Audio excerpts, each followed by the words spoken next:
Baik, Assalamualaikum warahmatullahi wabarakatuh. Oke, pada hari ini kita akan belajar empat empat metode ya, eh, berpasang-pasangan sebenarnya satu metode, satu topik itu untuk satu sampel, kemudian topik yang kedua adalah satu sampel dengan pre-post ya, sebelum dan sesudah gitu ya tesnya. Oke, pertama saya perkenalkan dulu aplikasi yang akan kita gunakan. Saya share screen ya.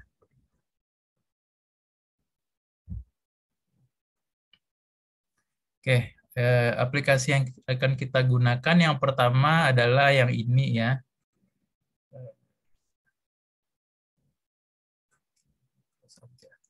Nah, ini namanya SPS, IBM SPSS.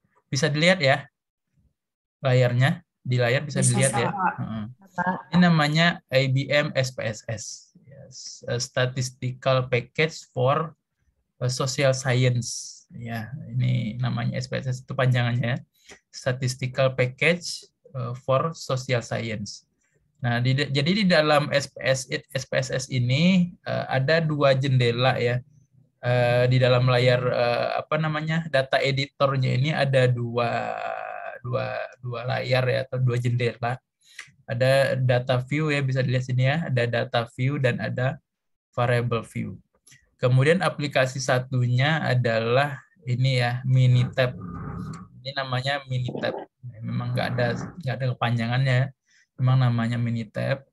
Nah, ini lebih simpel ya sebenarnya tampilannya daripada SPSS yang tadi. Input datanya juga sebenarnya lebih lebih kepada mirip Excel ya, mirip Microsoft Excel yang ini.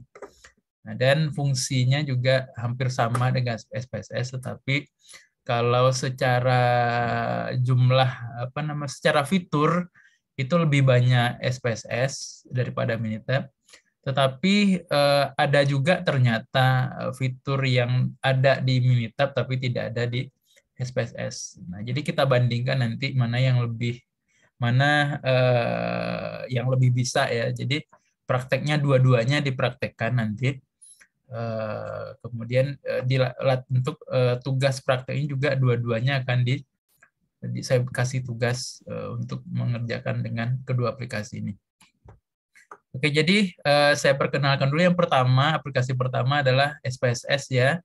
Jadi di SPSS ada layar utama aja ada dua, yaitu pertama data editor, yang kedua adalah output ya.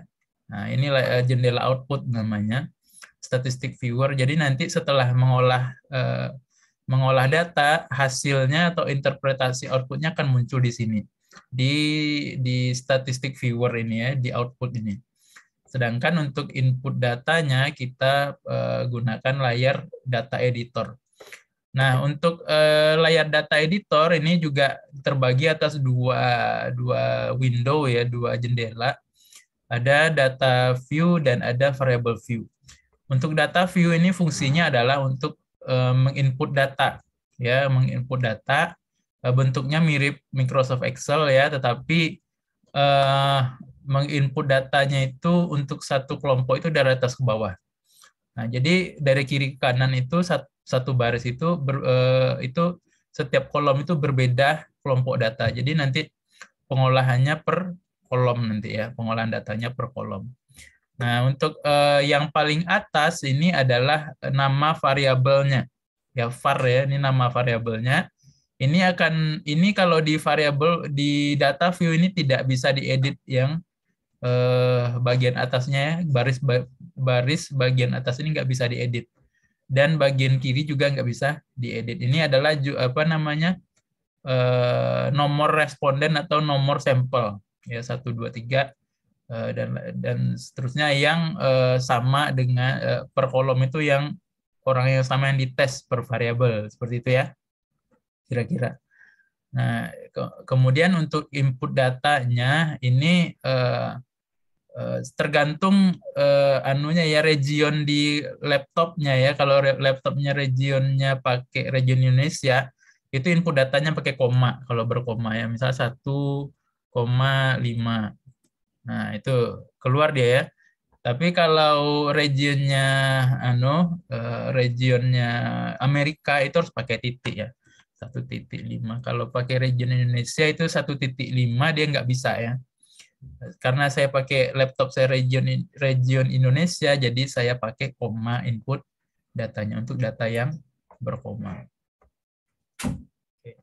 Nah, kemudian ini untuk data editor.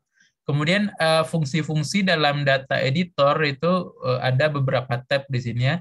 Ada tab file ya. File ini adalah fungsinya adalah untuk membuka data baru atau jendela editor baru ya di sini ya. Kemudian juga untuk membuka jendela output yang baru. Kemudian open ini adalah untuk membuka data yang sudah di-save sebelumnya. Ya, ini mungkin sudah tahu ya. Kemudian kalau import data ini kalau misalnya kita sudah input data sebelumnya melalui Excel ya, dengan format atau dengan susunan yang sama ya dengan ketentuan SPSS itu bisa kita import langsung dari Excel ya. Jadi bisa dari Excel bisa, kemudian dari Microsoft apa namanya yang untuk database ya, bisa juga ya. Bisa juga dari database HTML ya dengan menggunakan query.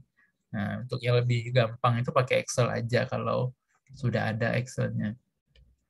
Nah, kemudian ini tombol save ya untuk kalau sudah selesai input data atau ingin menyimpan ya untuk dilanjutkan seterusnya bisa digunakan save ini. Kemudian save as untuk save tapi dengan file yang berbeda. Kemudian untuk save all data juga bisa di save kalau misalnya jendelanya terbuka banyak ya dalam satu waktu itu bisa klik save all data. Kemudian kalau untuk ekspor, misal ini fungsinya adalah untuk merubah data SPSS menjadi data yang kita inginkan. Misalnya ekspor ke Excel misalnya ya. Ingin membuat grafik dengan Excel misalnya. Bisa diimport data yang dari sini menjadi data Excel. Nah, kemudian dan lain-lainnya fungsi-fungsi lainnya ya untuk rename dan lain-lain nih. Fungsi ini yang penting adalah fungsi yang dua tab yang dua kolom paling atas ini. Nah, kemudian untuk edit ya ini fungsinya adalah untuk copy paste, undo, redo dan lain-lain.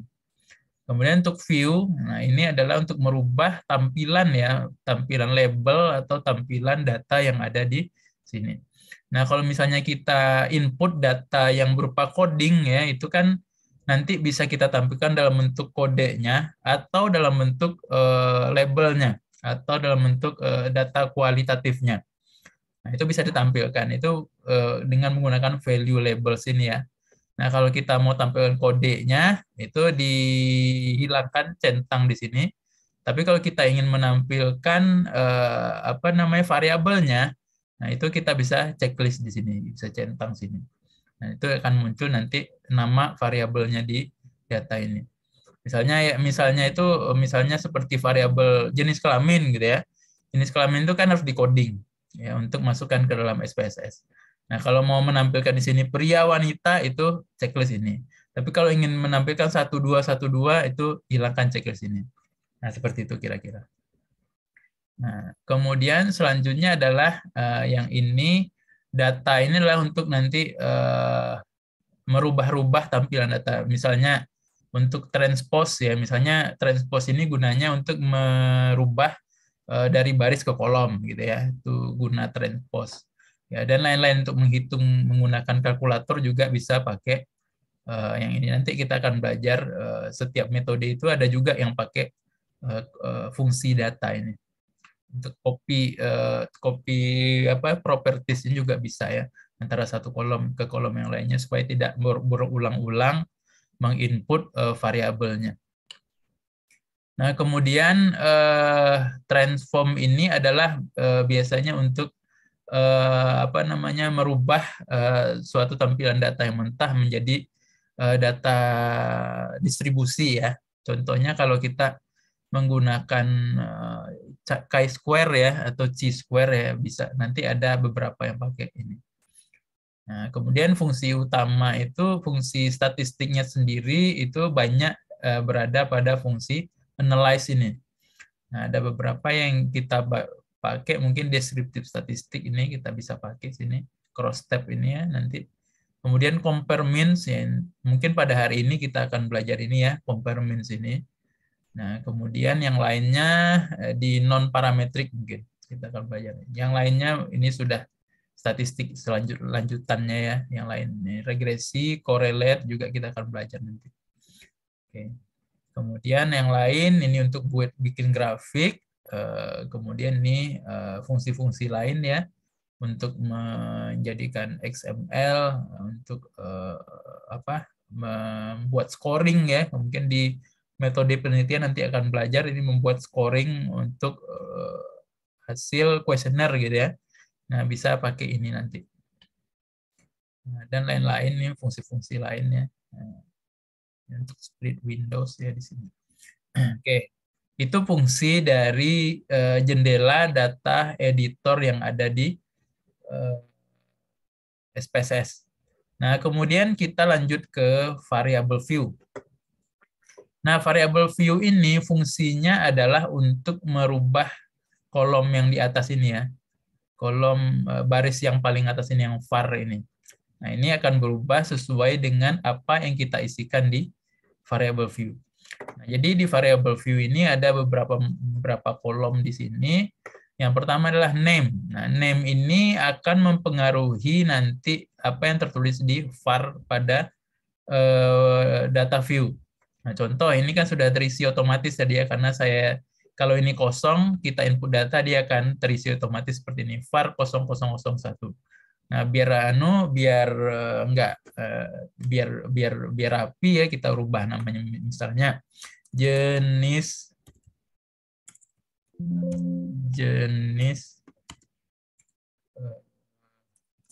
kelamin. Jadi untuk di name ini dia tidak menerima karakter spasi ya. Jadi kalau kita spasi di sini ya, nah dia tidak akan, dia akan error ya, illegal karakter katanya.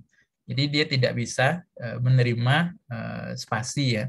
Jadi kita singkat saja misalnya jenis kelamin JK misalnya. Atau mau panjang jenis harus kasih underscore ya, kelamin. Baru dia bisa. Ini untuk name. Jadi biasanya ini orang menyingkat-nyingkat aja biasanya. Tulis JK aja bisa jenis kelamin. Atau JK. Nah, biar gampang. Nah, gimana nanti kalau kita ingin tampilkan full, Pak? Nah, itu fungsi label ya. Jadi biar ini nanti di tampilan outputnya panjang ya atau lengkap ya, isikan di sini apa maksud dari JK ini. Misalnya ini kita isi jenis kelamin. Nah, ini bisa ya. Jadi kalau kita isi label, yang muncul di outputnya nanti yang kita isi di label ini. Sedangkan ini untuk penandanya aja. Nah, biar di sini rapi ya. Ini kan berubah jadi JK sesuai yang kita isi di sini. Kemudian yang lain ya, type ini dia akan berubah sesuai dengan data yang akan kita input nanti.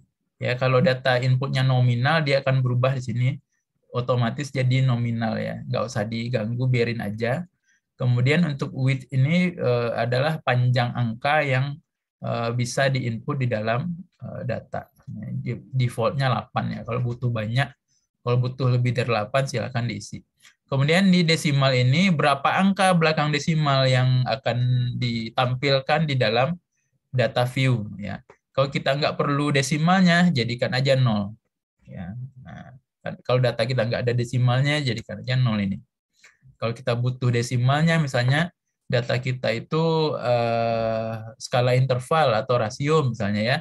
Nah, ini jadikan desimalnya sesuai yang kita butuhkan. Kalau butuh 2 angka di belakang koma tulis 2, kalau 3 tulis 3 dan seterusnya. Kemudian label ini adalah untuk yang tampilan di output datanya nanti. Ya, setelah kita analisa keluar di output ini ya, di jendela output itu yang keluar adalah label ini ya, label ini yang keluar. Kemudian kalau values ini khusus untuk skala ordinal dan nominal, untuk coding ya fungsinya ya. Misalnya value ini untuk kode ya, kodenya misalnya 1. Nah, labelnya apa? Misalnya satu itu pria misalnya ya, untuk jenis kelamin.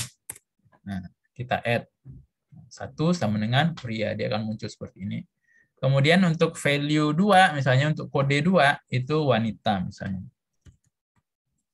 Kita add, klik add. Kalau sudah, klik OK. Ya kan seperti ini.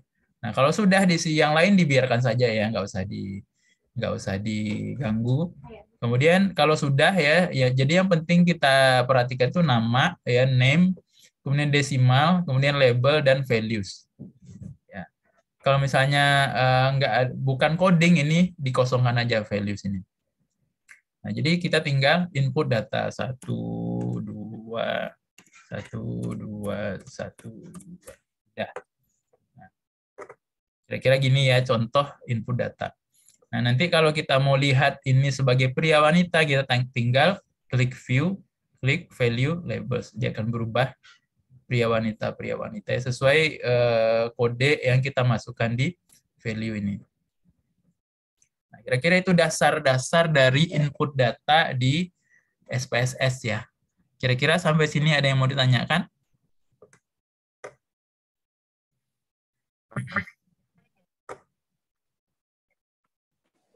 Gak ada? Sudah paham semua? Kalau sudah, saya lanjut ke Minitab. Nah, Minitab itu fungsinya sama ya untuk analisis statistik ya. Jadi ini yang worksheet ini adalah untuk menginput data ya. Jadi input data di kolom yang putih ya. Nah, input data ini di kolom yang putih ini. Kolom yang abu-abu ini adalah ini untuk nama variabelnya. Jenis kelamin. Jadi lebih fleksibel ya kalau si Minitab ya. Jadi nggak perlu pakai variable view, data view. Nah, ini tinggal kasih satu, dua. Jadi langsung kayak gini ya. Tidak ada coding dan lain-lain, langsung masukkan aja kodenya. Nanti tinggal di mana anunya ya, kita mau analisis apa, sesuaikan saja anunya datanya. Cukup simpel kalau untuk Minitab. Untuk analisis statistiknya berada pada tombol start ya. Nah, ini metode-metode analisis yang ada di Minitab ya, ada basic statistik ya. Ini one sample Z, one sample T, two sample T per T ya, di sini semua ada. Kemudian untuk ANOVA, one way ANOVA, balance ANOVA dan lain-lain, ada MANOVA juga. Kemudian non parametrik ya dari sini ya. Ada Wilcoxon, ini kita akan belajar hari ini ya, Wilcoxon ini. Dan ada kalau regresi pakai di sini. Oke, itu Minitab ya, cukup simpel ya. Minitab lebih simpel daripada SPSS. Tapi untuk fungsi-fungsi secara fitur itu lebih banyak SPSS. Kemudian di dalam Minitab ini outputnya itu akan muncul di kolom di jendela session ini ya. Ya, outputnya akan muncul di sini. Kita baca outputnya itu melalui jendela session ini nanti. Oke, sampai situ ada? Cukup?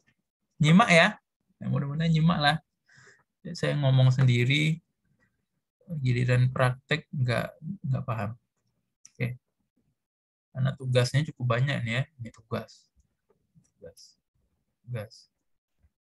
Jadi tugas prakteknya itu yang kalian akan lakukan itu nanti seperti ini ya.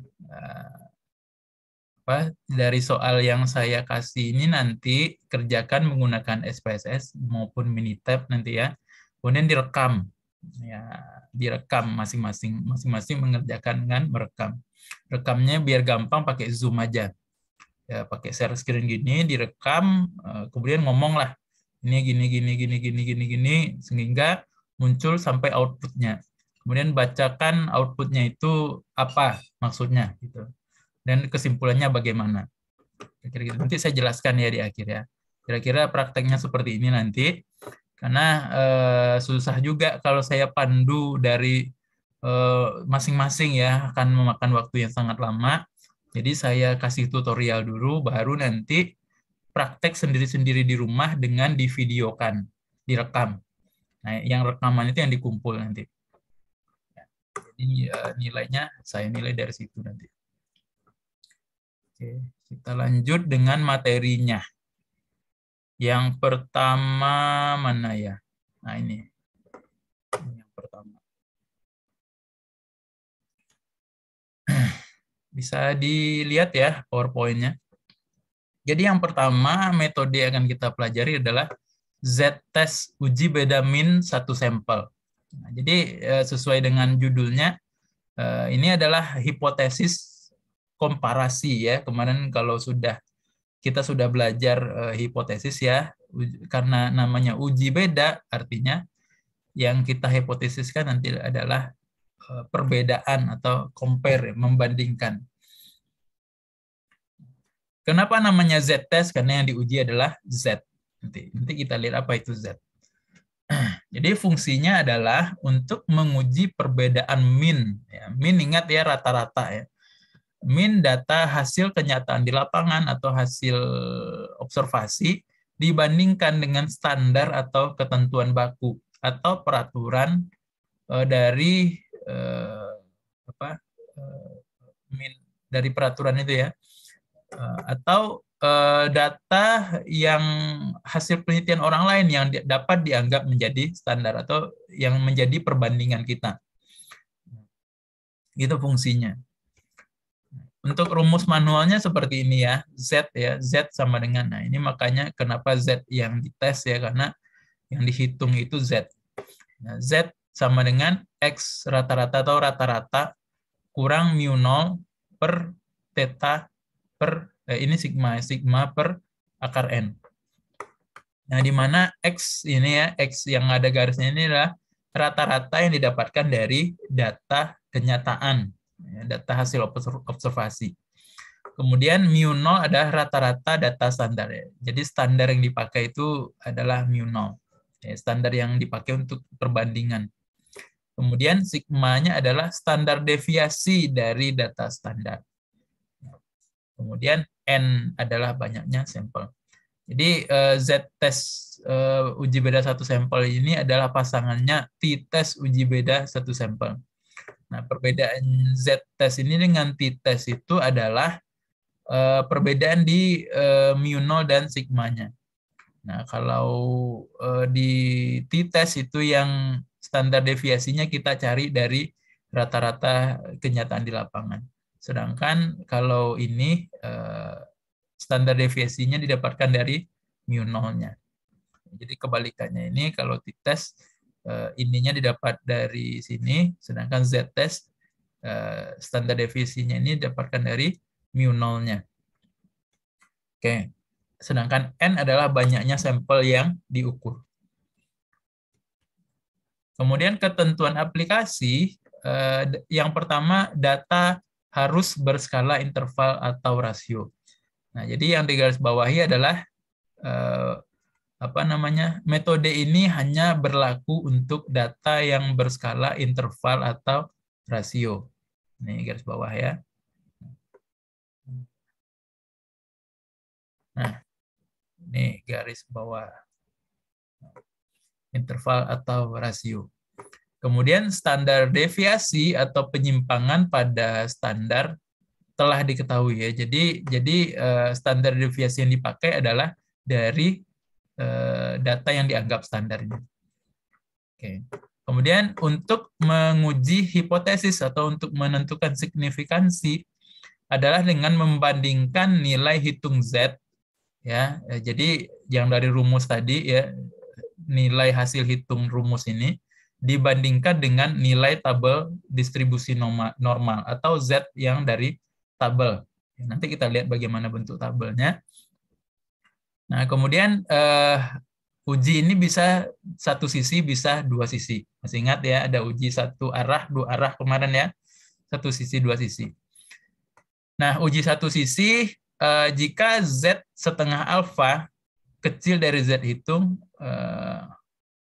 Z hitung kecil dari setengah alfa. Ini maksudnya setengah alfa yang diambil untuk uji dua sisi.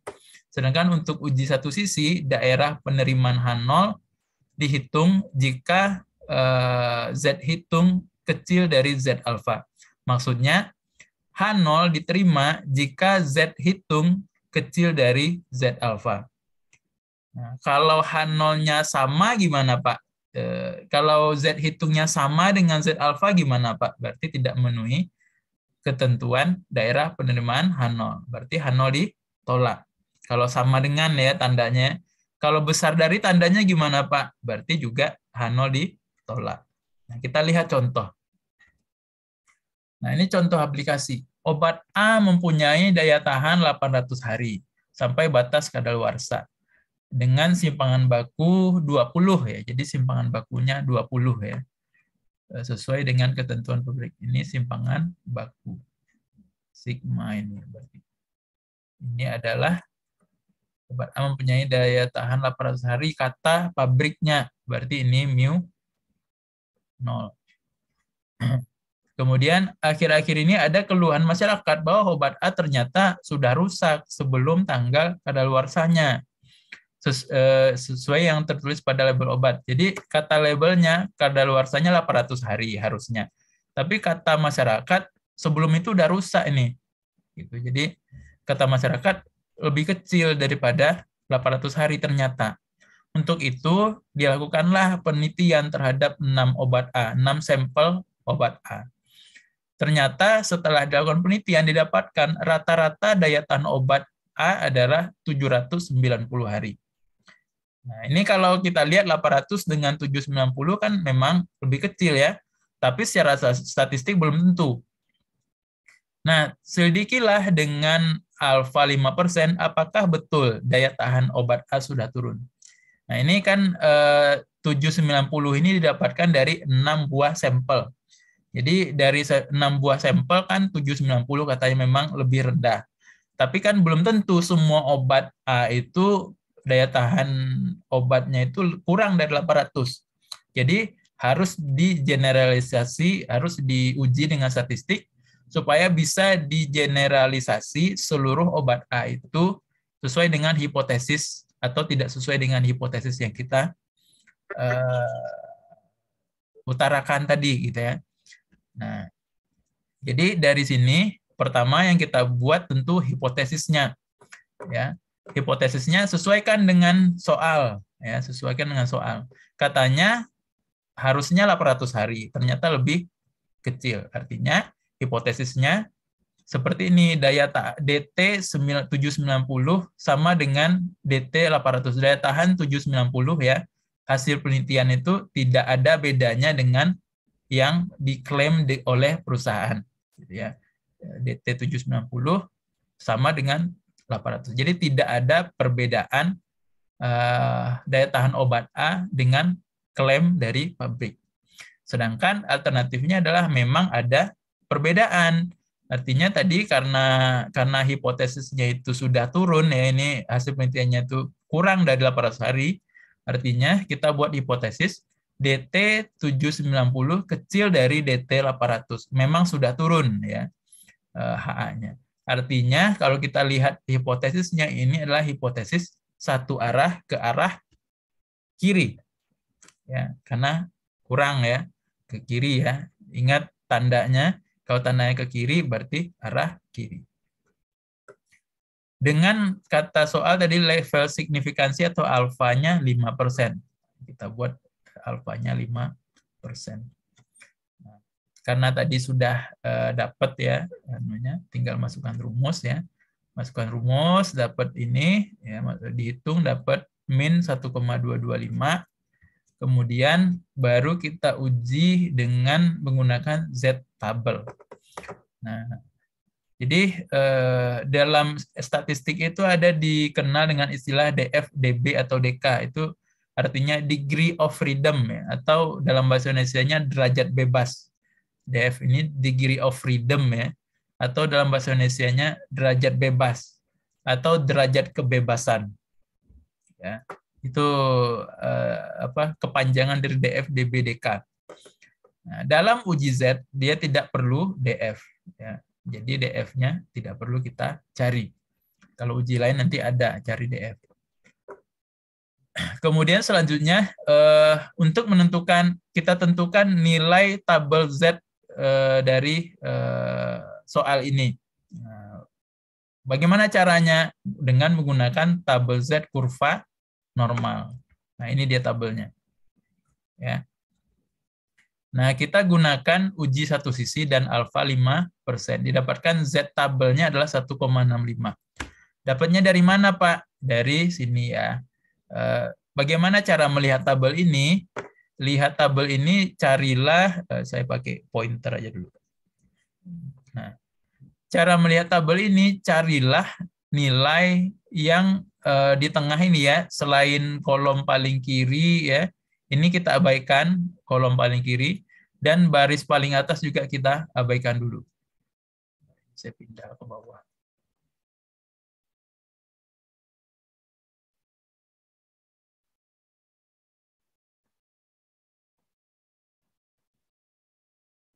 Nah, ini saya pindah ke bawah.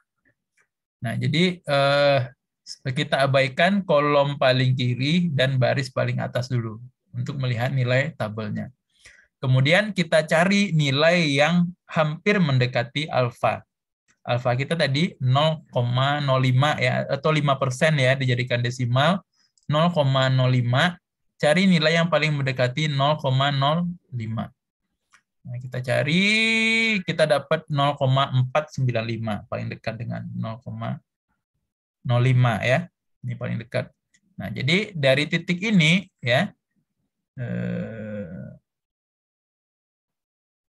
dari titik 0,0495 kita tarik garis ke kiri.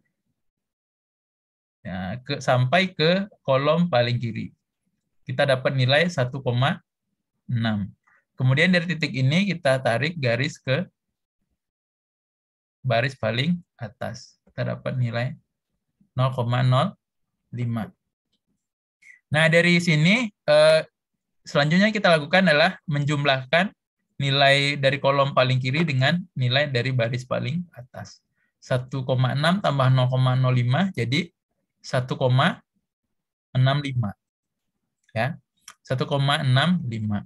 Kita balik ke sini nilainya. Nah, dari situlah asal dari 1,65.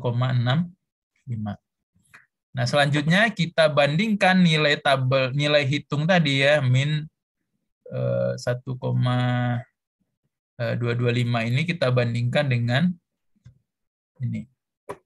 Kita bandingkan dengan nilai tabel ini. Ya, ini bandingkan. Ini minus gimana, Pak? Minus kita abaikan dulu. Minus pada nilai hitung itu menandakan arah uji. Kalau nilainya minus berarti ujinya ke arah kiri biasanya. Kalau plus biasanya ke arah kanan atau dua arah. Gitu ya. Nah, kalau kita bandingkan 1,225 dengan 1,65, besar yang mana? Besar yang 1,65. Artinya, nilai Z hitung itu lebih kecil daripada nilai Z alfa atau Z tabel. Nah, sesuai ketentuan tadi, jika nilai Z hitung kecil dari Z alfa atau Z tabel, maka H0 diterima. Nih, H0 diterima. Dan HA ditolak. Kesimpulannya apa?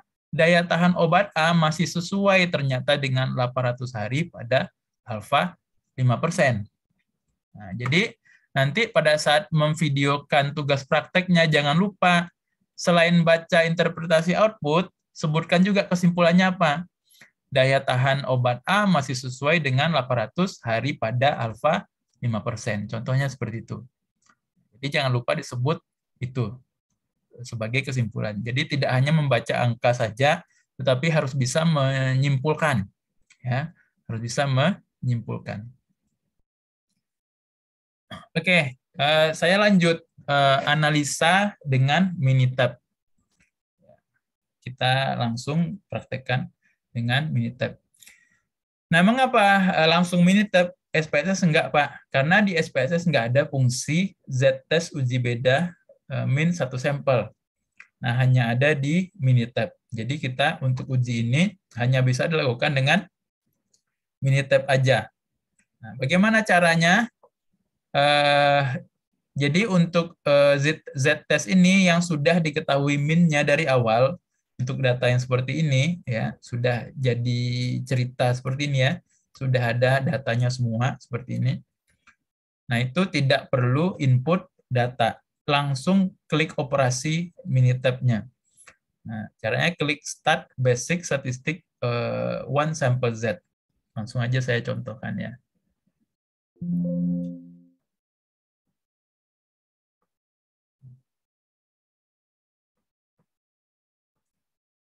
Kita sebelah-sebelahin. Nah, kelihatan ya? Jadi kita langsung klik Start sini, langsung klik Basic Statistic, pilih One Sample Z. Nah, akan muncul seperti ini. Selanjutnya kita ngapain? Nah, ini sudah saya buatkan sebenarnya tutorialnya ya. Tinggal diikutin. Ya.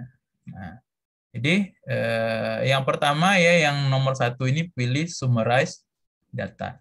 Nah, kemudian selanjutnya yang kolom nomor 2 ini kita masukkan jumlah sampel yang digunakan di lapangan. Tadi karena ceritanya diambil 6 sampel obat A, maka kita isi 6.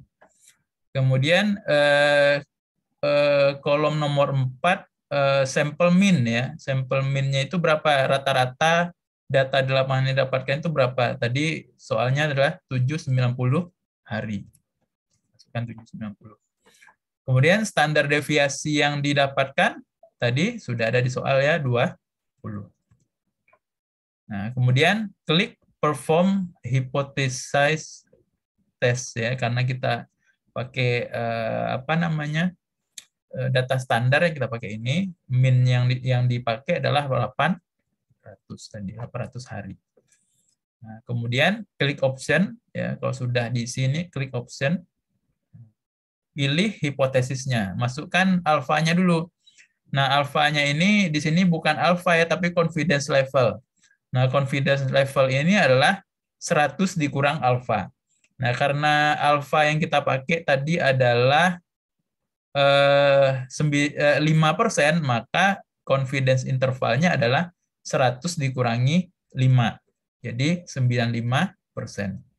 Kemudian selanjutnya adalah pilih jenis hipotesis alternatifnya. Nah, karena tadi hipotesis alternatifnya ke arah kiri, jadi kita pilih min kecil dari hipotesis min. Ya. Nah, klik OK. Nah, kalau sudah diisi semua, klik OK lagi. Nah, dia akan muncul ya, seperti ini. Nah, selanjutnya baru kita baca maksud dari apa namanya hasil outputnya ini. Ya, maksud dari hasil outputnya ini.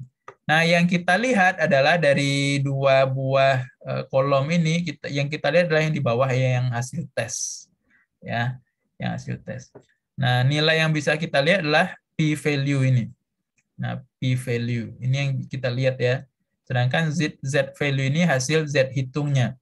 P-value kesimpulan perbandingan antara z hitung ini dengan z tabel yang tadi. Ya, karena nggak ditampilkan z tabelnya ya. Nah, ini yang kita baca 0,110. Bagaimana cara bacanya? Ini. Jika p-value kecil atau sama dengan alfa, alfa kita tadi berapa? 5% ya, atau 0,05. Jika p-value kecil atau sama dengan alfa, maka H0 ditolak atau tolak H0. Jika p-value besar dari alfa, maka gagal tolak H0 atau H0 diterima. Nah, karena p-value kita 0,05 dan p-value-nya 0,1, maka p-value besar daripada alfa. Kesimpulannya adalah yang ini. Gagal tolak H0 atau H0 diterima. Nah, hasilnya sama dengan hitung manual tadi. Nah, H0 diterima dan HA ditolak. Jangan lupa disebutkan simpulannya apa dari hipotesis. Sampai di situ ada yang mau ditanyakan?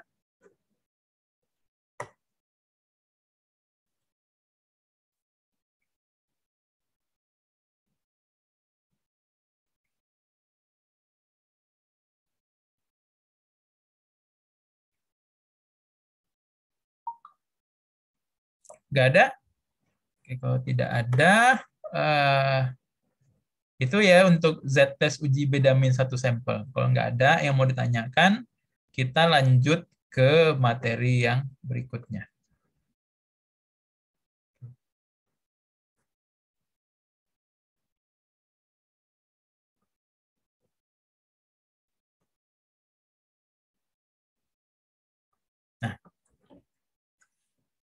Nah, ini materi yang berikutnya ya, T-test uji bedamin satu sampel. Jadi ini adalah pasangan dari yang tadi ya. Ini bedanya hanya standar deviasi aja dibandingkan yang tadi. Nah, fungsinya sama, menguji perbedaan min data hasil kenyataan di lapangan dengan standar atau ketentuan baku atau peraturan atau min dari hasil kenyataan di lapangan yang dianggap sebagai standar. Rumusnya juga hampir sama, hanya yang dites itu adalah T di sini ya. Nah, ini menandakan tabel referensinya itu berbeda dengan Z-test yang tadi. Nah, sedangkan untuk rumusnya hampir sama, bedanya adalah di standar deviasi ini ya. Ini standar deviasi didapatkan dari data kenyataan dari sini ya, standar deviasinya dari sini. Kalau yang tadi standar deviasinya dari sini. Selanjutnya, nah untuk t-test itu sama ya, pakai skala interval dan rasio yang digunakan ya, interval atau rasio. Kemudian standar deviasi yang diketahui adalah dari hasil perhitungan data kenyataan ya. Ini garis bawah ya.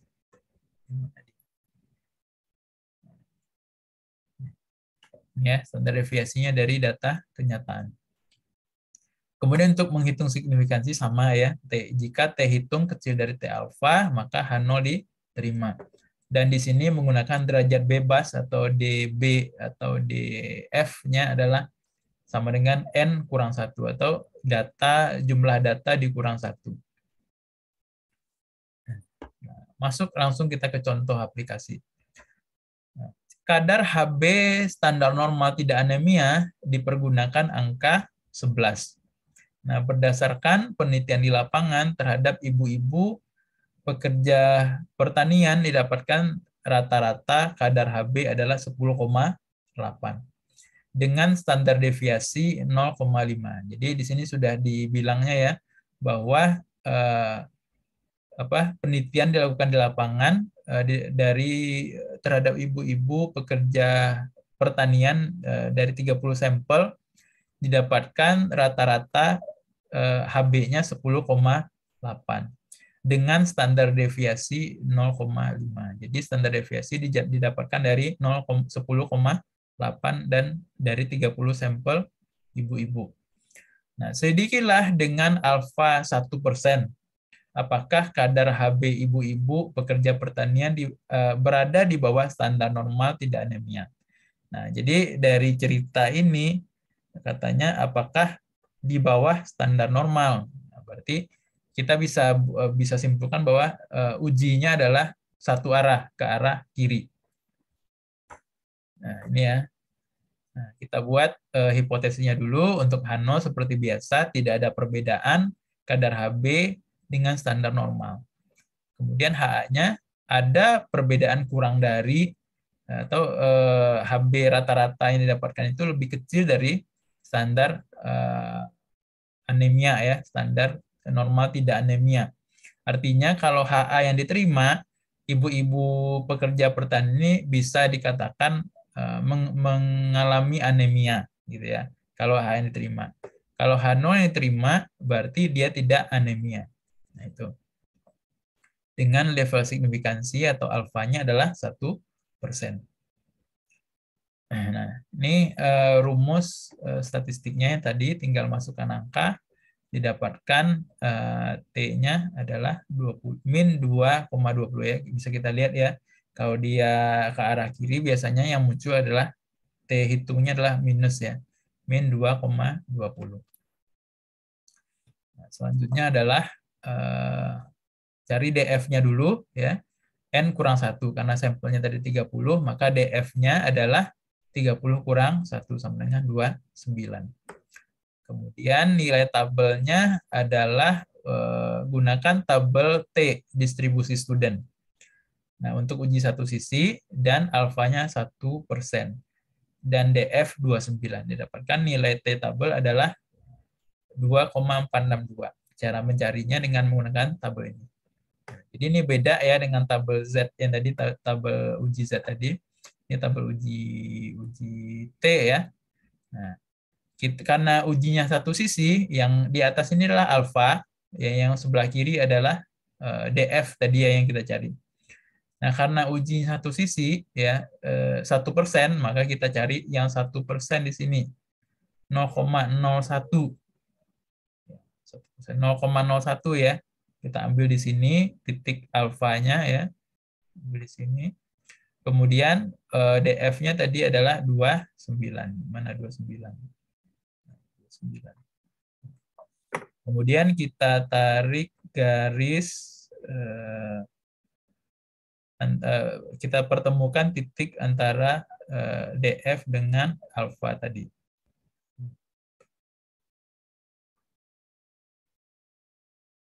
Ya, kita dapatkan nilai tabelnya adalah 2,462.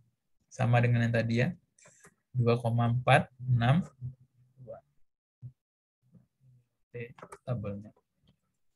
Sama seperti tadi, kita bandingkan nilai T hitung ya yang kita dapat dari rumus tadi dengan tabel.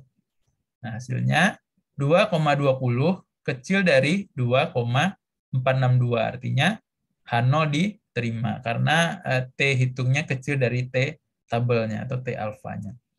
H0 diterima dan HA ditolak. Kesimpulannya adalah tidak ada perbedaan kurang dari kadar HB ibu-ibu pekerja pertanian dengan standar normal tidak anemia pada alfa 1%. Artinya secara keseluruhan ibu-ibu ini sebenarnya tidak mengalami anemia. Nah, itu ya. Itu kesimpulannya. Oke. Sampai sini ada yang mau ditanyakan? Tidak ada. Kita lanjutkan dengan aplikasi. Saya samping-sampingin lagi ya.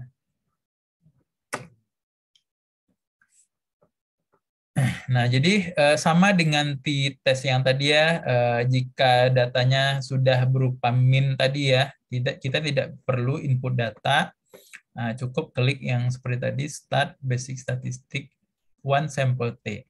Nah, jadi selanjutnya kita klik sesuai dengan yang tadi ya, pilih sini Summarize Data, kemudian tinggal masukkan data dari soal 30, sampel min-nya tadi 10,8,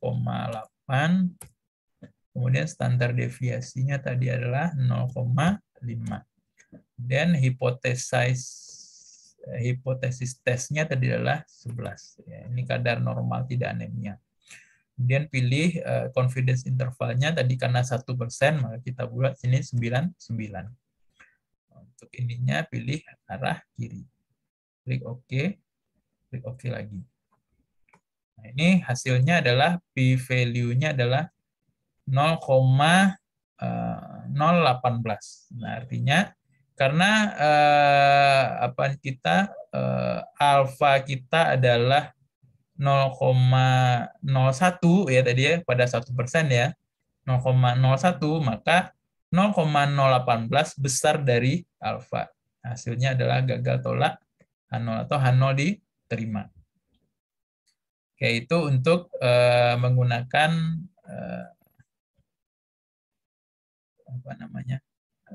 menggunakan Mintep. Jadi kalau untuk untuk satu sampel ini lebih mudah menggunakan Mintep aja. Ya, kalau SPSS kita harus cari dulu data mentahnya. Nah, karena saya hanya di sini mengajarkan yang sudah ada rata-ratanya, jadi untuk lebih mudahnya nanti kalau ada data mentah cari dulu rata-ratanya, Cari dulu standar deviasinya, baru input ke dalam Minitab. Oke.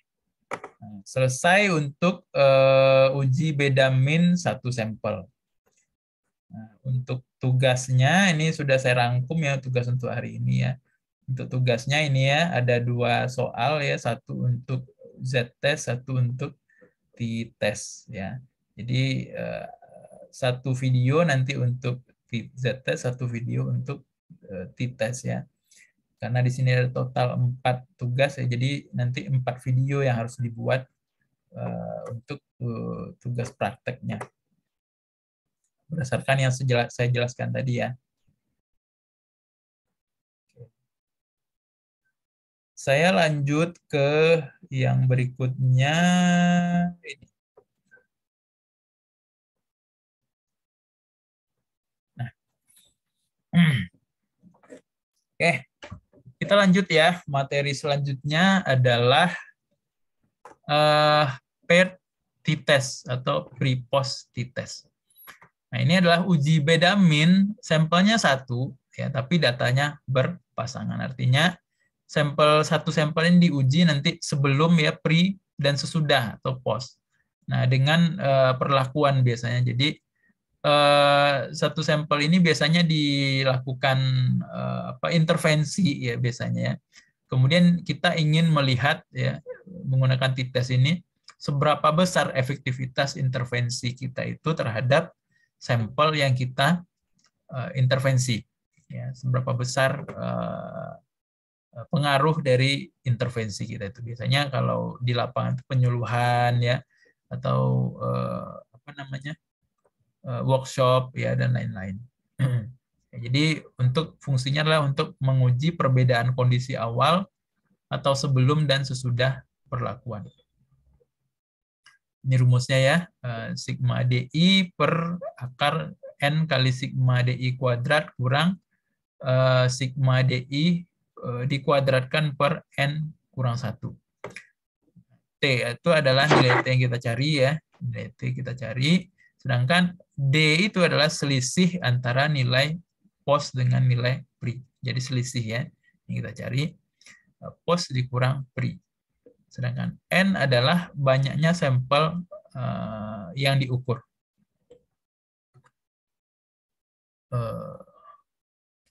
Nah, ini ketentuan aplikasi. Jadi sama ya dengan Z-test, T-test. Jadi ini khusus untuk data yang berskala interval atau rasio. Ya, skala interval atau rasio. Kemudian memenuhi asumsi distribusi normal. Ini kita akan bahas di pertemuan yang lain ya. Distribusi normal tidak kita bahas hari ini ya. Anggap aja datanya normal semua.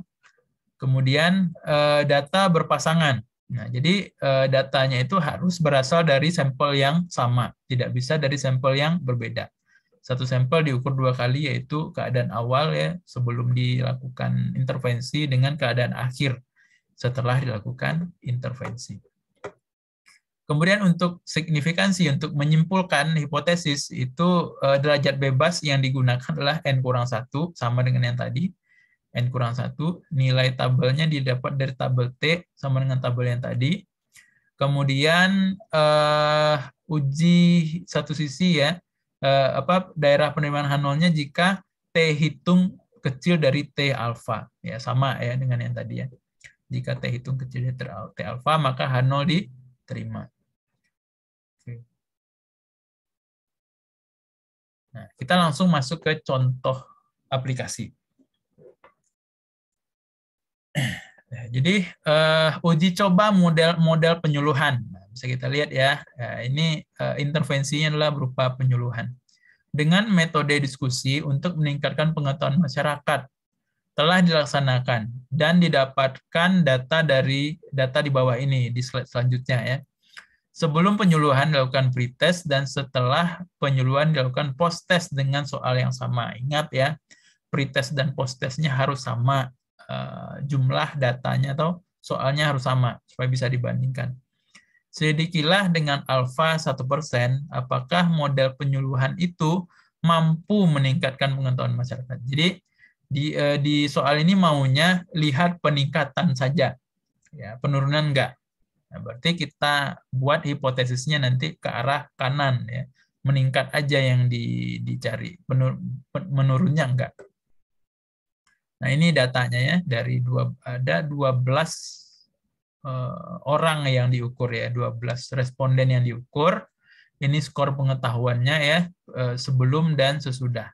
Nah, ini sebelum dan sesudah. Kemudian seperti biasa kita buat dulu hipotesisnya. H0 tentu tidak ada perbedaan ya antara pengetahuan, skor pengetahuan sebelum disuluh dengan sesudah disuluh. Sedangkan sebaliknya yang HA-nya adalah ada peningkatan pengetahuan setelah disuluh dengan metode diskusi dibandingkan dengan sebelum disuluh. Jadi skor postnya besar dari skor pre-nya, gitu ya. Ini hipotesisnya. Jadi yang diharapkan tentu ada peningkatan. Kalau yang HB itu diharapkan nggak HB, nggak anemia ya tadi ya. Kemudian level signifikansinya yang diminta tadi adalah pada 1%. Nah, kalau secara manual kita harus cari dulu D-nya ya. Kita harus cari dulu D-nya ya, yaitu post kurang pre ya ini. Dikurangkan aja 34 kurang 30 dan selanjutnya, tapi minus apa namanya, kalau ada minus nggak usah dimasukkan minusnya. Ya, tinggal dikurangkan. Kemudian D ini sudah didapat dikuadratkan seperti ini baru dijumlahkan. Dapat 19 dan 61. Nah, setelah itu tinggal masukkan rumus seperti ini ya, tinggal masukkan rumus seperti ini, dapatkan T, hitung. Positif ya hasilnya karena ke arah kanan biasanya jadi positif. Selanjutnya adalah cari nilai T tabel dengan menggunakan DF. DF-nya tadi adalah N kurang 1, jumlah sampel tadi 12 ya, N-nya 12, dikurang 1 sama dengan 11. Jadi DF-nya sama dengan 11. Dan nilai tabelnya adalah dilihat dari uji satu sisi dengan alfa 1% dan DF 11. Didapatkan nilai tabel 2,718. Ini dia ya. 0,01 dengan 11 DF-nya. Ini 2,718. 2,718. Kalau kita lihat, kita bandingkan, kemudian kita bandingkan ya nilai T hitungnya dengan nilai T tabelnya. Nah, nilai T hitung tadi kita dapat 3,27, sedangkan nilai T tabelnya adalah 2,718. Jadi 3,27 itu lebih besar dari 2,718. Nah, tadi karena ketentuannya adalah jika T, mana dia tadi? Nah, jika T hitungnya kecil dari T tabel atau T alfa, maka H0 diterima. Kalau kita dapat ini adalah T hitung besar dari T tabel, maka H0-nya ditolak. Ya. Kalau mau diterima, tandanya harus kecil ya. Maka H0 ditolak, HA yang diterima. Artinya ada peningkatan pengetahuan setelah disuluh dibandingkan sebelum disuluh. Artinya efektif ya penyuluhannya kepada masyarakat, efektif meningkatkan pengetahuan masyarakat. Kira-kira itu perhitungan manualnya. Sekarang kita lanjut ya dengan perhitungan menggunakan SPSS dan Minitab. Nah, yang pertama adalah analisa menggunakan SPSS terlebih dahulu. Kita samping-sampingkan seperti ini. Nah, ini kita samping-sampingkan. Nah, apa yang kita harus lakukan pertama? Yang pertama adalah kita isi dulu variabel view. Nah, seperti ini. Nah, sesuaikan dengan yang kita inginkan. Nah, ini kita kasih nama pre. Ini kita kasih nama post.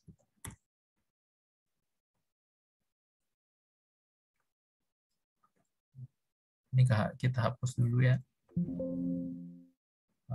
Hapus karena kita nggak pakai. Ini.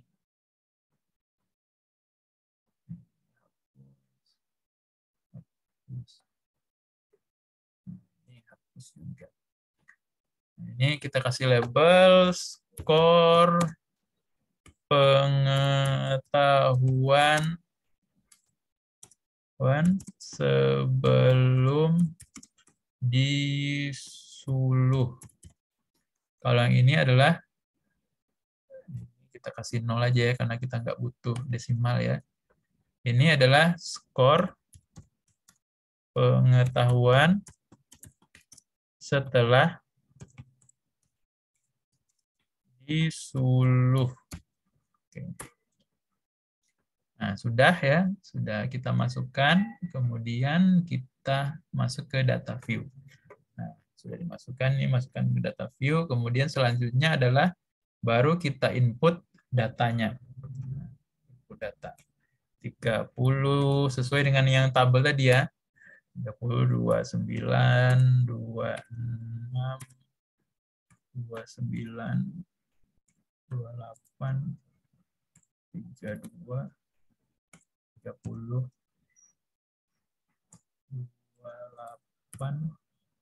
26, 29, tinggal ya. 30, 29, 26, 29, 28, 32, 30, 28 dua kali ya. 28, 26, 29, 27. Oke. Kemudian masukkan data posnya. 34, 29, 29, 32, 28,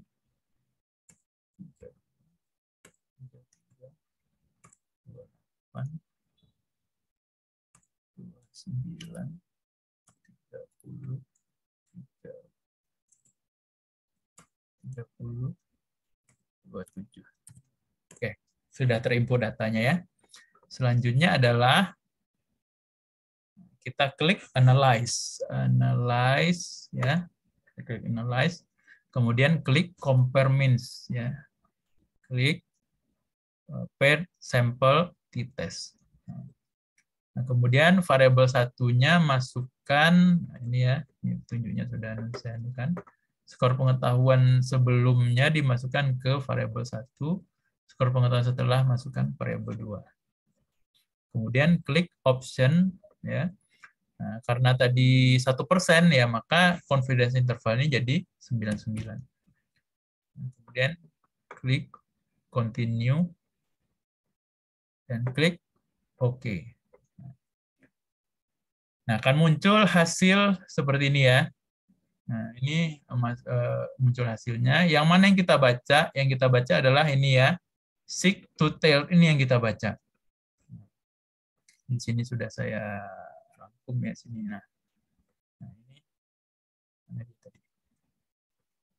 Nah ini seek to tell sini yang kita baca ya. Ini sama ya. Nih.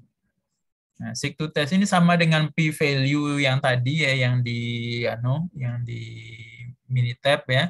Sama dengan p value ini Minitab. Cara bacanya sama. Jika seek to tell atau p value ini kecil sama dengan alfa, maka tolakan 0. Kalau dia besar dari alfa, maka gagal tolakan 0. Nah, karena seek to tell-nya 0,007 ya. Ini tulisannya kan 0,007 ya. Ini artinya adalah 0,007. 0 awalnya nggak ditulisnya. 0,007 dengan 1%, 0,01 besar 1% ya. Karena p value kita ini lebih kecil daripada alfa ya, atau alfanya lebih besar daripada p value, maka H0 ditolak atau tolak H0 dan HA diterima. Artinya sama dengan kesimpulan yang tadi, bahwa karena H0-nya ditolak, artinya ada peningkatan pengetahuan setelah disuluh dibandingkan sebelumnya pada alfa 1%. Atau dapat dikatakan juga penyuluhannya efektif untuk meningkatkan pengetahuan masyarakat. Nah, itu menggunakan SPSS ya. Nah, kemudian kita lihat penggunaan Minitab ya di dalam apa namanya ini di dalam statistik ya metode ini. Nah, pertama kita sama dengan yang tadi, kita input datanya dulu. Mungkin saya copy aja dari sini ya. Bisa nggak? Copy.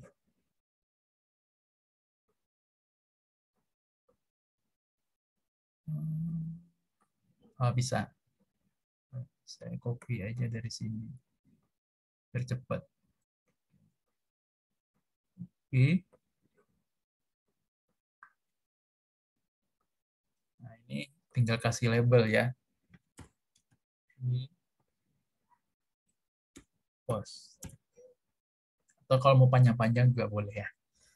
Nah, tinggal kita masuk ke stat ya, kemudian basic statistik per T. Masukkan sampel satunya adalah pre ya, dan sampel 2-nya adalah post. Kemudian klik selanjutnya. Kemudian klik option ya. Klik option, pilih confidence intervalnya 99 ya. Dan ini dibuat karena ini hipotesis difference ini nggak ada kita punya ya. Kita pakai aja hipotesisnya yang di tengah kalau untuk Minitab. Kemudian klik OK dan klik OK lagi. Nah, keluar hasil ya. Nah, ini per t-test NCI pre-post gitu ya. Nah, ini hasilnya yang dibaca ada yang bagian tes ini ya. Nah, yang dibaca adalah p-value. Nah, hasilnya sama ya, persis dengan yang si SPSS tadi. Ini dia sama dengan SPSS tadi ya. Nah, p-value-nya yang kita dapatkan adalah 0,007. Sedangkan alfa kita tadi adalah 0,01. Maka p-value kita lebih kecil daripada alfa. Artinya adalah H0 ditolak. 0 ditolak, maka ada perbedaan ya, ada peningkatan antara sebelum disuluh dengan sesudah disuluh, atau metode penyuluhan kita efektif untuk meningkatkan pengetahuan masyarakat. Oke, itu untuk t-test per data atau pre-post t-test. Sampai di sini ada yang mau ditanyakan? Sebelum kita lanjut ke yang materi selanjutnya.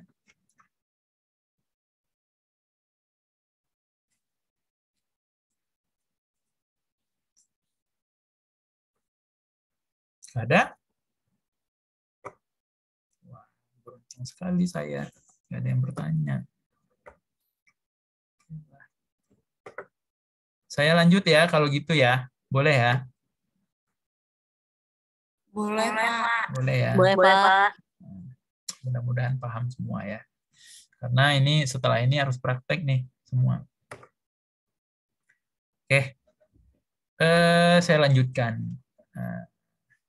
Wilcoxon ya, uji Wilcoxon ini sama ya dengan fungsinya dengan yang tadi yang t-test pre-post untuk uji beda data yang berpasangan seperti tadi. Nah, tapi ini sifatnya Wilcoxon ini adalah non-parametrik. Nah, apa itu non-parametrik ya? Non-parametrik itu adalah uji data ya untuk skala ordinal, untuk skala di bawah interval ya. Nominal, ordinal, interval, rasio. Itu namanya uji non-parametrik. Nah, uji non-parametrik ini dapat dipakai ya pada skala interval atau rasio jika datanya itu setelah diuji normalitas ya, itu dia tidak memenuhi kenormalan. Nah, tapi kita nggak sampai ke sana kayaknya materinya ya. Kalau ada biostatistik 2 mungkin sampai ke situ. Nah, karena 1 aja biostatistiknya ya. Jadi kita nggak sampai ke situ. Yang kita pahami adalah uji non-parametrik itu fungsinya adalah kalau kita skala datanya itu di bawah interval. Ya. Di bawah interval. Nah, itu harus dicatat, di bawah interval itu harus pakai non-parametrik wajib. Ya, kalau interval atau rasio bisa pakai dua-duanya. Bisa pakai non parametrik ya seperti yang tadi ya. Yang khusus interval atau rasio itu parametrik ya namanya. Kalau untuk semua skala itu namanya non parametrik. Nah, tidak perlu diuji kenormalannya, tidak perlu diuji heteroskeditasnya. Itu yang statistik selanjutnya itu ya. Nah, jadi untuk uji Wilcoxon itu fungsinya sama ya dengan t-test per data berpasangan tadi, tapi dia fungsinya adalah untuk di bawah skala interval ya. Skala paling minimal untuk Wilcoxonnya adalah skala ordinal. Jadi nominal nggak bisa juga dia. Nah, khusus ordinal. Ordinal paling rendah. Nominal nggak bisa pakai Wilcoxon. Ini sampai ordinal aja. Nominal nanti ada lagi ujinya beda. Nah, untuk melihat signifikansi, dia pakai tabel nilai Z. Ya, sama dengan Z-test tadi, dia pakai nilai Z. Otomatis kalau nilai Z yang dihitung, maka dia pakai tabel Z, ya, atau tabel normal namanya. Nah, untuk melihat signifikansinya sama, jika hasil hitung atau Z hitungnya kecil dari hasil tabel atau Z tabel, maka H0 diterima. Sebaliknya, jika Z hitungnya besar dari Z tabel, maka H0 ditolak. Nah, untuk rumus, ya rumus ini ya, ada T ya, jadi non parametrik yang ordinal ya, yang ordinal itu ciri khasnya dia pasti pakai ranking. Ya, jadi kalau hitung manual kita harus meranking data dulu. Mana ranking 1, ranking 2, dan ranking 3. Jadi diurutkan dulu datanya. Mana yang rankingnya lebih tinggi dan sampai ke yang rendah. Kemudian jumlah ranking ini akan diambil sebagai dasar perhitungan Z-nya. Jadi bukan nilainya yang diambil kalau di sini ya, tapi rankingnya yang dihitung. Ya, itu bedanya antara parametrik dan non-parametrik. Nah, kita langsung masuk ke contoh aplikasinya. Nah, ini suatu penyuluhan, suatu penelitian terhadap pasangan yang identik dengan perbedaan seseorang yang selalu memakan makanan bergizi besi, sedangkan yang lain selalu mengkonsumsi suplemen tablet besi. Didapatkan data sebagai berikut. Ya, pasangan 1, 2, 3, 4, sampai 10 ya, ada 10 pasang data di sini. Ya, ini seperti ini datanya ya. Kemudian kita buat hipotesisnya karena di sini yang ditanya adalah apakah ada perbedaan. Nah, jadi kita tidak lihat mana yang lebih baik, mana yang lebih jelek, tapi hanya lihat adakah perbedaan HB darah ya, kadar HB dalam darah pada pasangan yang memakan makanan bergizi besi dengan pasangan yang memakan makanan yang mengkonsumsi tablet besi. Artinya kalau yang dari makanan zat besinya itu berarti dia dapat asupan zat besinya dari makanan langsung ya, makanan real food ya.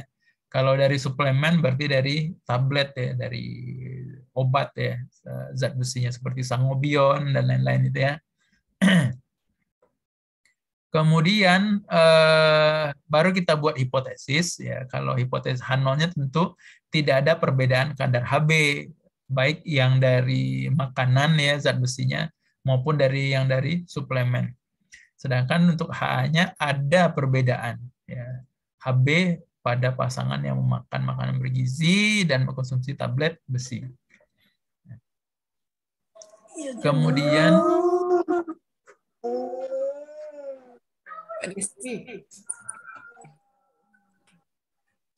siapa itu tadi? Istri, Pak. Lihat saya. Ya, jadi buat hipotesis dengan tadi alfanya adalah katanya 10%. Nah, karena kita ujinya dua sisi ya, maka alfanya itu dibagi dua ya, setengah alfa dari 0,10 ya atau 10% menjadi 0,05. Kita bagi dua alfanya ya. Kemudian meranking ya, di ranking dulu datanya ya sebelum yang di ranking yang mana selisihnya ya, D-nya yang di ranking. Jadi di dalam rumus tadi ada ranking, hanya ranking yang dimasukin. Nah, Ini rumusnya tadi saya lupa jelaskan. Nah, ini rumusnya. Nah, jadi jumlah ranking bertanda terkecil dan banyaknya pasangan yang tidak sama nilainya. Untuk N-nya itu banyak pasangan yang tidak sama nilainya. Nah, kemudian untuk D-nya itu kita cari, kita hitung selisih ya, atau kita kurangkan sebelah kanan kurang sebelah kiri ya. Suplemen besi kurang makanan besi ya. Kita kurang sama dengan yang tadi ya. Kurangkan, tapi minus dan plusnya kita masukkan. Fungsinya apa? Untuk memisahkan dia, bertandanya minus atau plus di sini nanti ya. Tapi minus dan plusnya itu sesungguhnya tidak berpengaruh. Nah, kita kurangkan ya, misalnya 11,5 kurang 10, 1,5. 10 kurang 11,5 minus 1,5. Dan seterusnya ya, seperti itu ya, dikurang-kurangkan. Kemudian baru kita ranking. Bagaimana cara ranking? Ya, cara meranking yang pertama adalah nilai D yang tidak ada nilai atau sama dengan 0 itu tidak masuk ke dalam ranking. Ya, tidak masuk ke dalam ranking.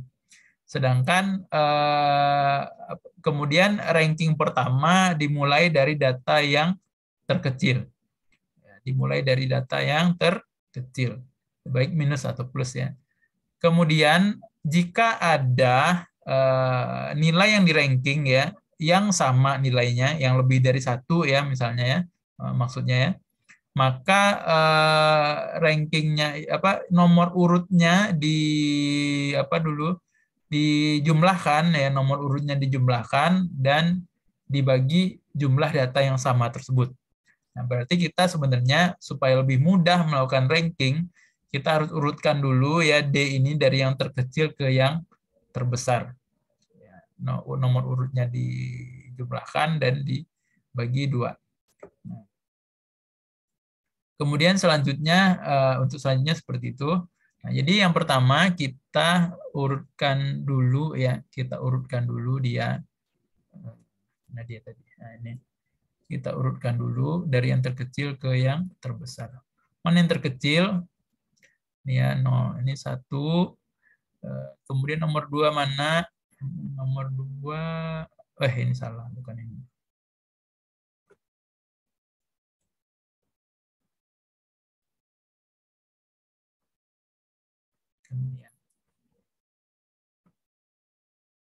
Nah, ini urutkan dulu. Ini nomor 1, ini nomor 2 ya. Ini nomor 3.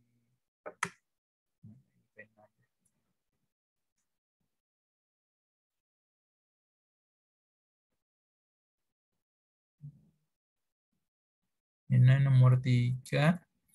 Kemudian ini nomor 4. Ini nomor 4. Mana lagi? Ini nomor 5. Ini nomor 6.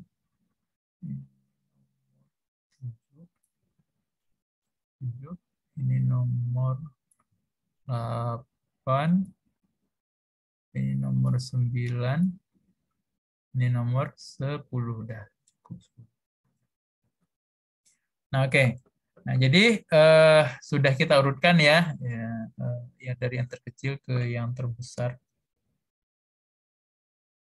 Saya ganti laser.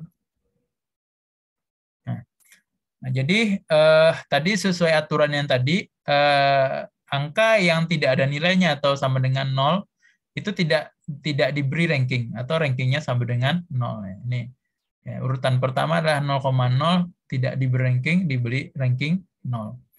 Kemudian yang selanjutnya adalah dimulai dari data terkecil. Data terkecil di sini 0,5 ya.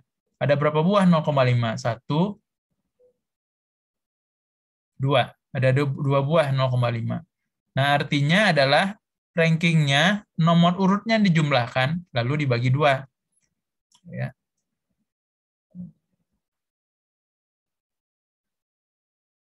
Satu. Oh, enggak, berarti ini dimulai dari sini ya. Mulai dari sini rankingnya. Salah saya yang rankingnya.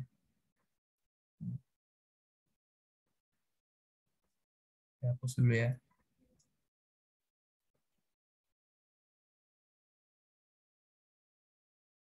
Nah, jadi ranking urutannya itu dimulai dari nilai yang terkecil. Ini 1, berarti ini 2, ini 3, ini 4, ini 5, ini 6, ini 7, ini 8, ini 9. Betul. Oke.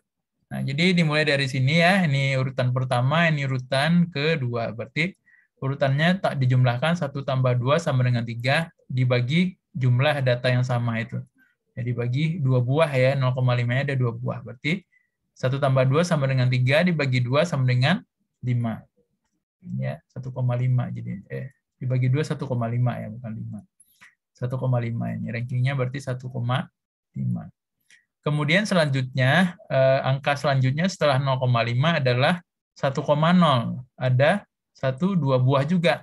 Berarti jumlah nomor urutnya dijumlahkan, 3 tambah 4 dibagi 2. 7 dibagi 2 sama dengan 3,5. Kemudian selanjutnya adalah 1,5 ya. Setelah 1,0, 1,5. 1,5 dijumlahkan nomor urutnya ada 3 buah ya. 1, 2, 3.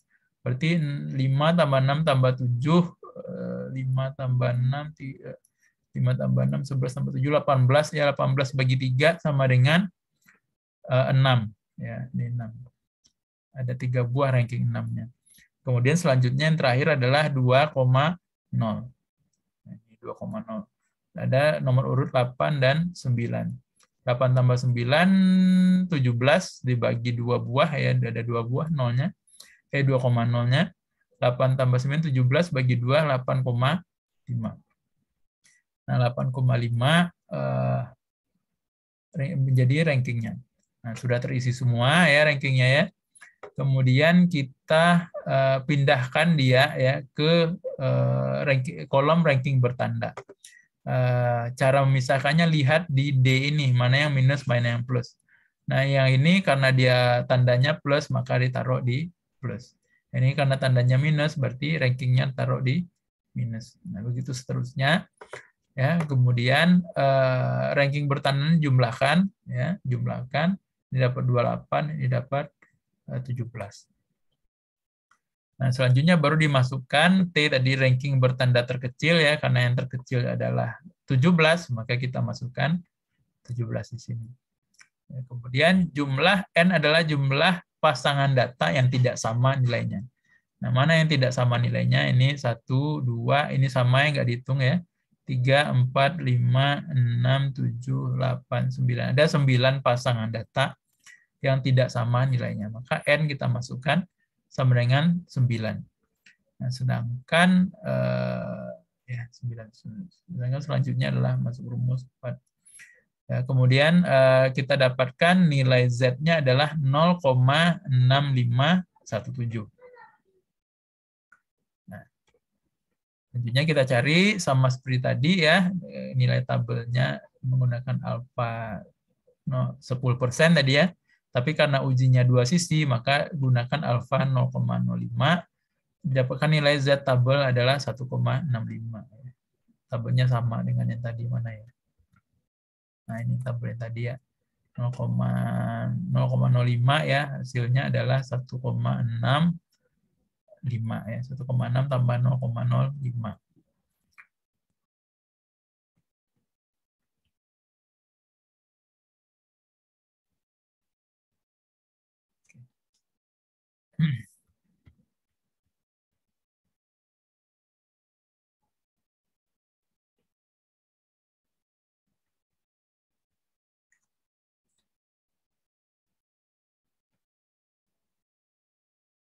Oke. Itu kemudian baru kita bandingkan dengan nilai hitung tadi 0,6517 kecil dari nilai tabel ya jadinya. Berarti H0 diterima dan HA ditolak. Artinya tidak ada perbedaan kadar HB dari pasangan yang memakan yang zat besinya dari makanan dengan yang zat besinya berasal dari suplemen tablet besi pada alfa 10%. Oke.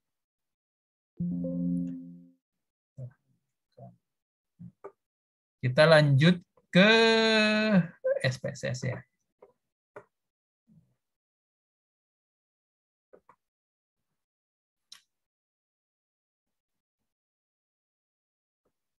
Oh ini, apa ini?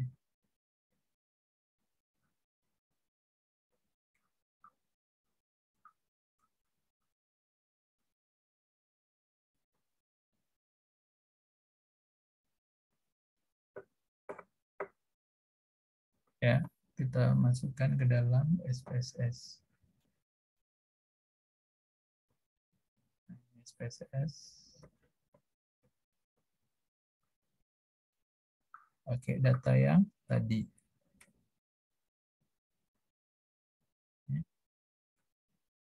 Ada belum ya? Saya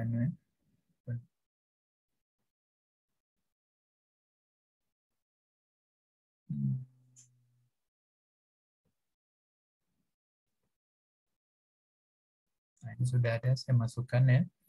Masukkan data, ya, seperti tadi, masukkan data. Kemudian kita klik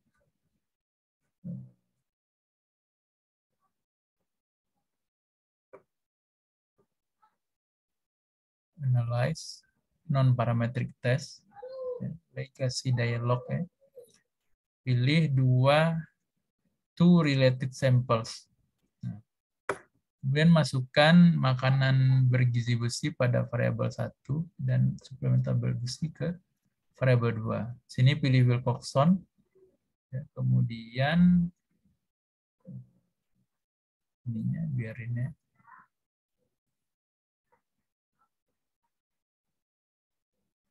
Biarkan. Kemudian, klik OK ya. Nah, ini hasil yang keluar adalah menjadi seperti ini ya. 0,512.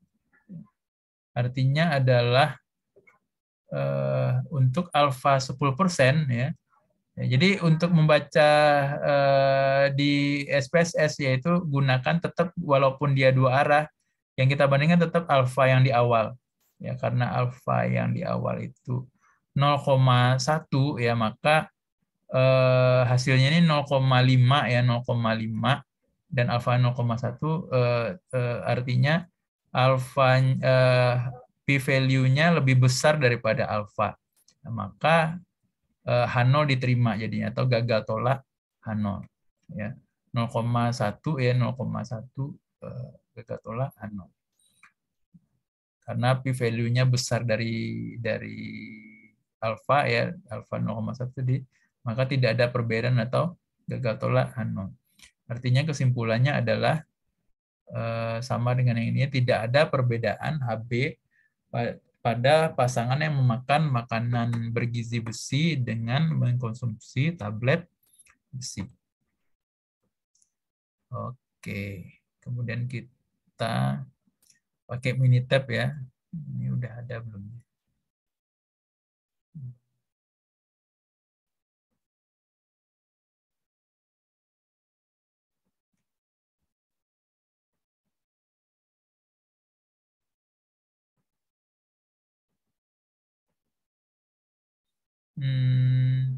Wilcoxon sudah.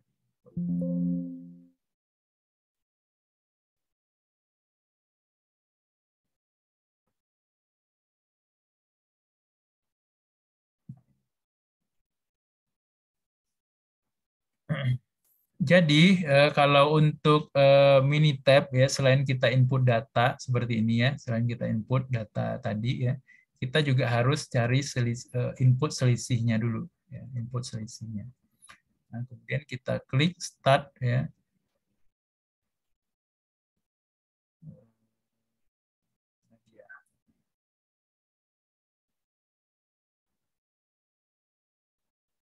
Nah, one sample Wilcoxon ya ini.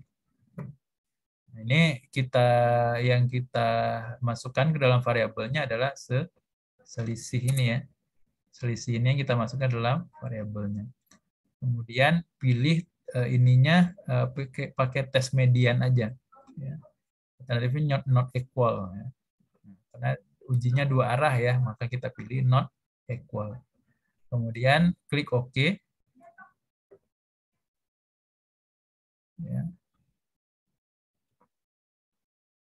Nah, hasilnya ini ya. P-value-nya 0,554, sedikit berbeda dengan yang di SPSS tadi.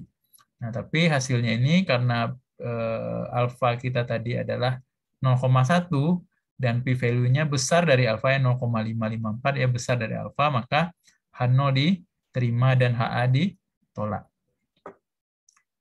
Kesimpulannya adalah tidak ada perbedaan kadar Hb pada pasangan yang memakan makanan bergizi besi maupun pada pasangan yang makanannya dari zat besinya didapatkan dari suplemen. Oke. Oke, itu materi kita pada hari ini.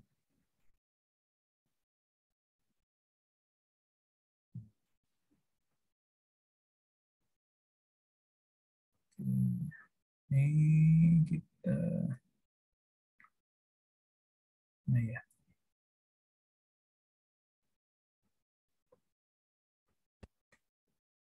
Oke. Nah, untuk tugas ya, ini tugas ya. Tugas praktek ya ini ya. Karena tidak karena online ya, daring ya belajarnya, maka prakteknya sendiri-sendiri. Caranya sama dengan yang saya contohkan tadi, saya kasih tutorial tadi. Aplikasinya bisa di-download dari link ini ya. Ini nanti akan saya bagi PowerPoint-nya ini ya untuk dikerjakan. Nah, instruksinya ya, petunjuknya seperti ini. Kerjakanlah soal-soal 4 soal di bawah ini ya, di slide berikutnya, dengan menggunakan aplikasi SPSS dan Minitab ya, sesuai yang ditutorialkan. Kalau tutorialnya hanya Minitab saja, berarti yang divideokan hanya menggunakan Minitab aja. Ya, sedangkan kalau yang dua-duanya, maka tutorialnya kerjakan dengan kedua aplikasi tersebut, gitu ya. Kemudian direkam ya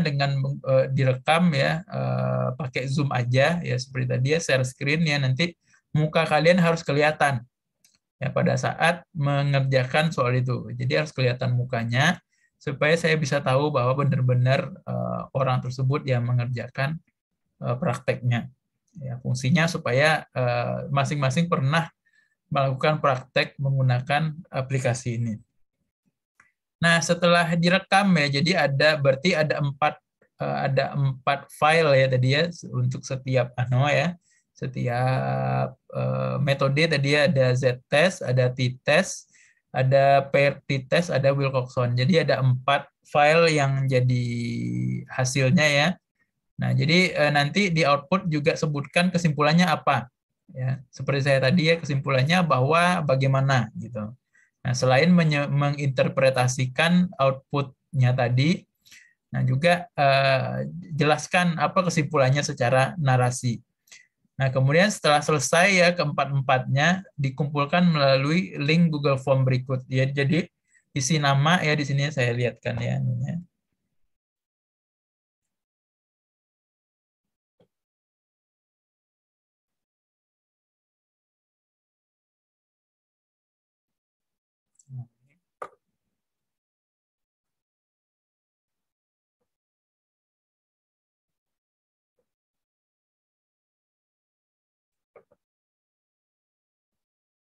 Nah, ini nanti isi nama, NPM, prodi, kemudian upload tugasnya.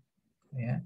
Upload tugasnya ini berarti ada 4 file yang diupload sekaligus ya.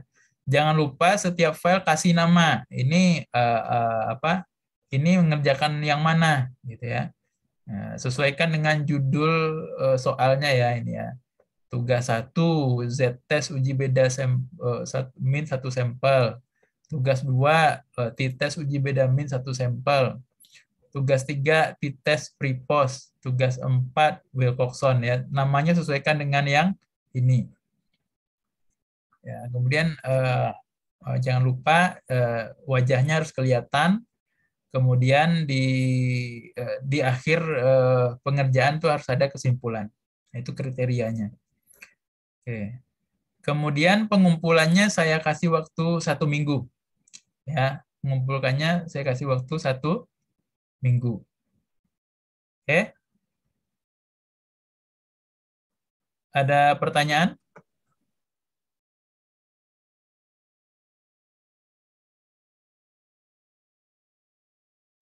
Hello? Pak, itu Tidak. jadi kumpulinnya satu file ya Pak, satu soal dulu ya Pak. Oh, enggak, sekaligus saja. Jadi itu sudah saya set Google Form-nya biar bisa upload langsung 4 file ya. Jadi setiap tugas itu kerjakan dulu sampai selesai semua ya. Jadi harus dipisah ya. Tugas 1, tugas 2, tugas 3, tugas 4. Jadi ada 4 video praktek yang harus dikumpulkan nanti ya. Nah, jadi gabung aja antara Minitab dengan SPSS, gabung aja satu tugas itu kan ada seperti t-test pre-post dengan Wilcoxon tadi kan itu kan harus pakai dua-duanya, Minitab sama SPSS gitu ya. Nah, pakai Zoom aja biar gampang, ya, jangan ribet-ribet. Pakai Zoom itu pakai share screen, jadi di record ya. Nah, kalian kerjakan sambil ngomong gitu ya, nanti sampai kesimpulan. Nanti sudah selesai di end meeting, nanti dia akan nge-save sendiri. Nah, itu yang kalian nanti upload. Jangan lupa rubah namanya, nama filenya, tugas 1, tugas 2, tugas 3, tugas 4 gitu ya. Iya Pak. 1 minggu ya waktunya, waktu mengerjakannya. Jadi ini adalah tugas prakteknya. Ini adalah tugas prakteknya. Jangan lupa dikerjakan, karena ini nanti masuk nilai akhir ya, nilai praktek, walaupun nanti ujiannya itu teorinya yang saya tanya, ya teorinya yang saya tanya, kayak yang UTS kemarin, secara teori saya tanya bagaimana prosedur itu dan segala macamnya, seperti UTS kemarin, tapi nilai prakteknya akan lebih besar daripada nilai UAS-nya nanti. Ya, bagi yang tidak mengerjakan ya berarti nggak ada nilai prakteknya. Gitu ya. Ada lagi pertanyaan? Untuk absen saya screenshot aja ya. Biar nggak repot karena ini kan langsung 2 pertemuan ini ya. Langsung 2 sesi kita. Saya screenshot aja biar saya absenkan. Ini namanya asli semua kan? Di Zoom-nya? Iya, Pak. Kalau ada yang nggak Pak. asli, kalau nggak ada yang nggak asli, rubah dulu. Iya Pak, asli. Asli ya. Oke. Dah. Oke deh. Masih ada yang mau ditanyakan? Ada yang bingung?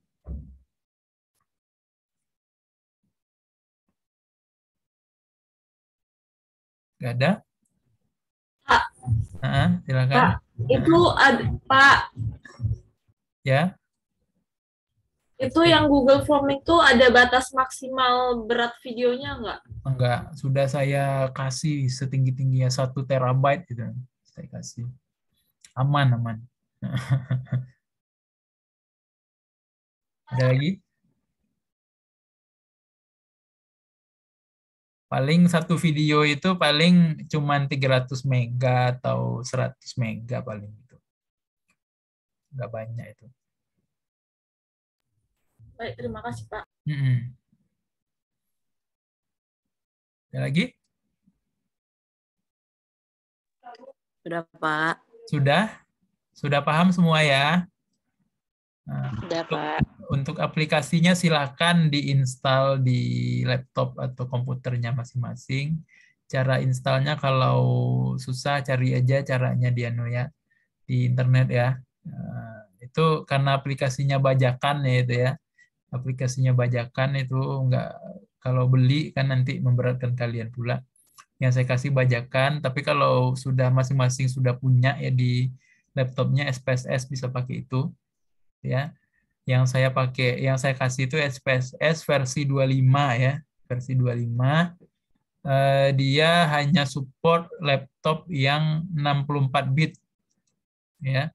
Hanya support 64 bit. Kalau masih 32 bit silahkan dicari di internet ya. Ada itu yang kasih 32 bit ya, yang bajakan ya. Saya rasa yang sering browsing ya di internet itu tahulah itu cara carinya. Silakan coba diinstal ya, dikerjakan tugasnya ya, dan dikumpulkan. Batas waktunya 1 minggu ya, sampai Kamis depan. Nah, Kamis depan saya akan kasih materi yang baru dan ada prakteknya juga. Sampai selesai ya. Kita berarti sekarang sampai sesi 12 ya. Sesi 12 kita sampai 15 ya kalau tidak salah saya. 15, 16 itu UAS ya.